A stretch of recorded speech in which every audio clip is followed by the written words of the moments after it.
G'day everyone, welcome. Today I'm looking for the Chameleon Hunter, a mech known to be in forested areas just like this one. Now you can see I found one right here. Great, it was here just a minute ago, I swear. Now I gotta go find another one.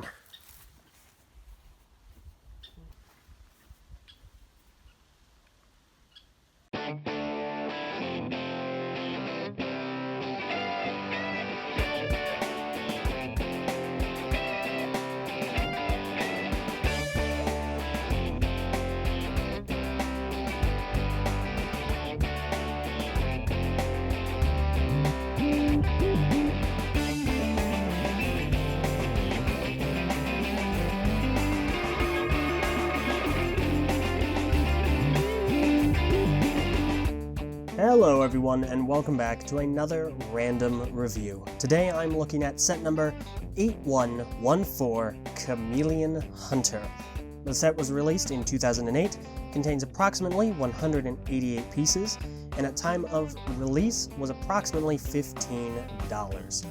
So I've been granted an incredibly special opportunity here. The year is currently 2018, which makes it 10 years since the Chameleon Hunter came out, and marks 10 years since the end of the Exo-Force line. Now, Exo-Force outside of Bionicle is probably my favorite theme. It was just really cool. Loved the mechs, the aesthetic. Just a big fan of it. Now, a fun little story is the Chameleon Hunter is not only my favorite of the entire Exo-Force line, however, it is also the first set I ever reviewed in any sense. So way back when 2008 comes out, I lived in California, and California was prone to early set releases. We'd get sets incredibly early, and Exo-Force was no exception. So I was able to pick it up, and being one of the first period in the entire community to pick it up, I took a lot of pictures and did a detailed written review on BZ Power, and it was actually, as far as I'm aware, now I might be wrong about this, but as far as I'm aware, it was the first review on the Chameleon Hunter at that time. So this has a lot of special sentimentality, I'm very special to me, and I've been given a great opportunity in order to review it 10 years after it came out, and I'm going to take it. So let's go ahead and get into things. Now, obviously enough, this is all my opinion. It's very subjective. I'm very partial to this. So obviously enough, some things that I really like. The Chameleon Hunter is green. It's a really fantastic color scheme to me because it's my favorite color. It's got lime green. It's got the nice metro green kind of augmenting this nice, my favorite shade. I call it Mata green, of course, because it's so Mata. Really great stuff. It's got some red accents in these missiles right up here. Obviously in the claw. Now at the time, these were recolored pieces. These kind of Mantax pincers. And of course, we also got a recolor for the Tahu Fire Sword, and I believe this is one of the few recolors for this piece that we did get. Now, obviously, it came in standard red, it came in light blue, I believe it also came in black, and then it came in this really excellent melded fire color. Really cool stuff. Big fan.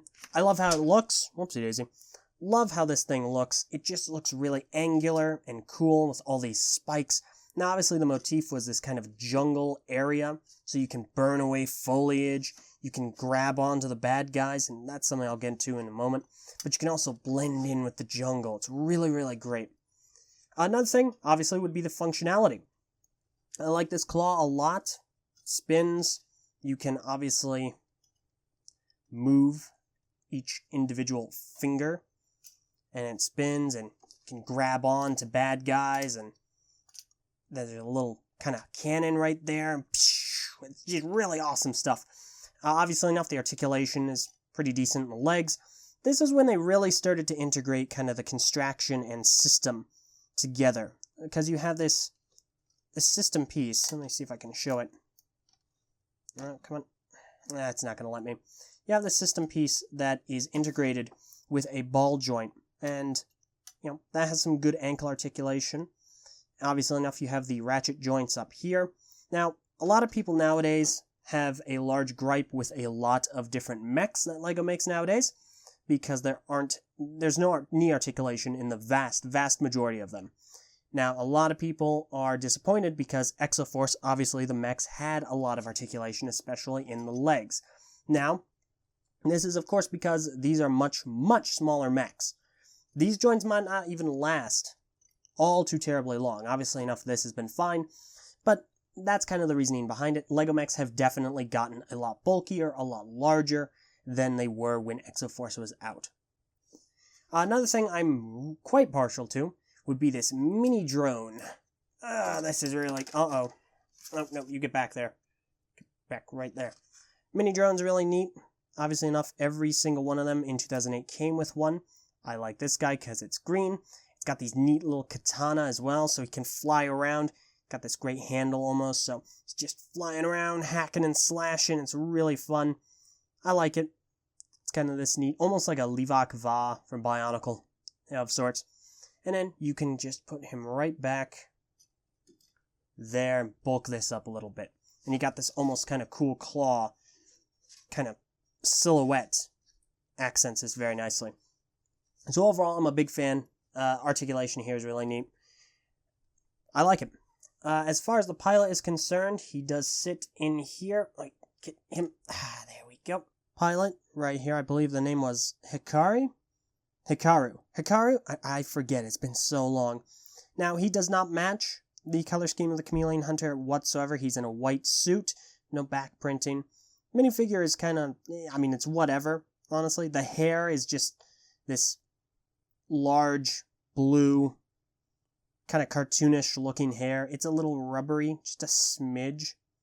On the back side of his head, you can see he has another face. He's grimacing, he's very angry. However, he's very calm and collected here. It's fine. No real complaints or gripes about this minifigure. Now, some things I don't like about the Chameleon Hunter, because there are some. We do have some gaps in the side. It's fairly unprotected. When the pilot sits in the mech, there's no chair. He's basically just sitting on this metallic floor. The inside of the cockpit, not all that interesting, to be quite honest. When playing with it, when moving it around, there's a high chance that you're going to disconnect this portion. Comes loose often. Another issue I have would definitely be down here. His feet won't really go much further than that, and that's because this is really, really low. Obviously enough, this looks really skeletal and weird. It's not very well armored. Now, of course, the story explains it as being a very light mech, light on its feet. However, it's just really skeletal, and for a mech, that's not a good look. Of course, the other issue I have with this would be the feet. I think the feet are kind of comical. They look a little bit like elf shoes. Not the biggest fan of how that kind of just cuts up like that. However, that's more of a minor one. As far as this little drone guy is concerned, this is really, really long. I don't know if it really needed to be. He's also, outside of being kind of fun and cool, I like him more here. Him standing on his own is not too interesting to me. I like it more when he is actually on the mech, because that way it gives that really cool look. Although even still, there's a lot of holes and gaps, and it doesn't look like it's that well filled in.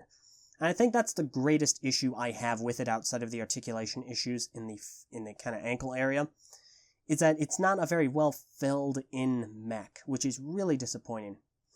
Finally, the last issue that I have, the last major issue at the very least, is the lack of articulation in the arms. Now, obviously enough, you have it in the shoulders, so they can move up and down.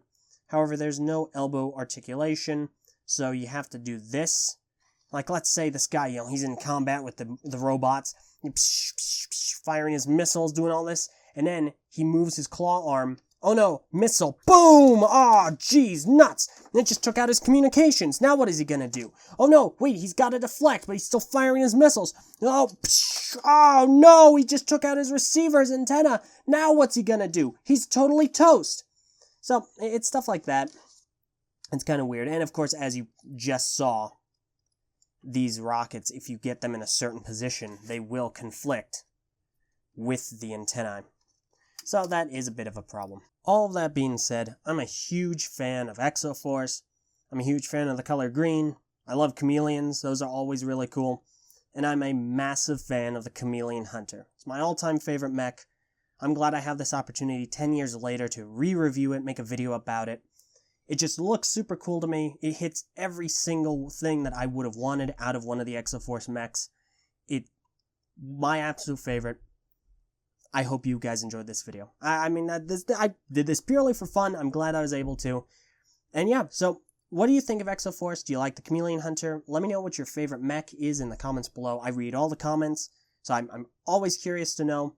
Let me know what you think. I enjoy this one, and I hope you've enjoyed this video. So let me know what you think below, and we'll see you all next time. Have a great day.